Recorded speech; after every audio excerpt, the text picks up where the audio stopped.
ఉచిత IVF IUI consultation, ఉచిత ultrasound scan. 49 అంటే సంతానం, 49 అంటే సంతోషం. ప్రశాంత్ కిషోర్ ఈ పేరు తెలియని రాజకీయ అభిమాని ఉండరు.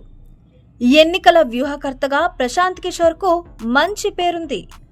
2014 ఎన్నికల్లో మోదీని ప్రధానమంత్రిని చేయడంలోనూ, 2019 ఎన్నికల్లో జగన్ సీఎంను చేయడంలోనూ, అదేవిధంగా తమిళనాడు సీఎం స్టాలిన్, పశ్చిమ ముఖ్యమంత్రి బెంగాల్ మమతా బెనర్జీ గెలుపు వెనుక ప్రశాంత్ కిషోర్ ఎన్నికల వ్యూహాలున్నాయి.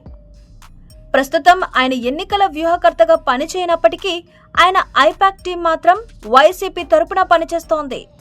ఇదే సమయంలో టీడీపీ అధ్యక్షుడు చంద్రబాబుతో ప్రశాంత్ కిషోర్ భేటీ కావడం అప్పట్లో సంచలనంగా మారింది. ప్రస్తుతం టీడీపీ రాజకీయ వ్యూహకర్తగా రాబిన్ శర్మ కొనసాగుతున్నారు. ఆయన ఉండగానే ప్రశాంత్ కిషోర్తో టీడీపీ నేతలు చర్చలు జరిపారు. అయితే చంద్రబాబుకు ప్రశాంత్ కిషోర్ గట్టి షాక్ ఇచ్చారు.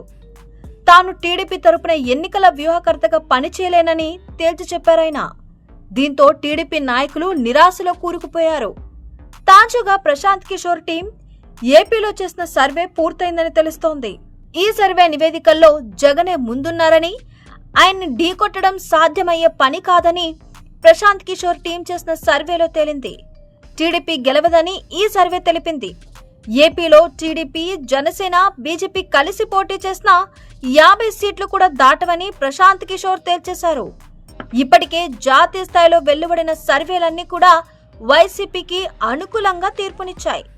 తాజాగా ప్రశాంత్ కిషోర్ నిర్వహించిన సర్వేలో కూడా జగన్ సీఎం మరోసారి కానున్నారని తేలడంతో పచ్చ బ్యాచ్ హడలిపోతున్నారు.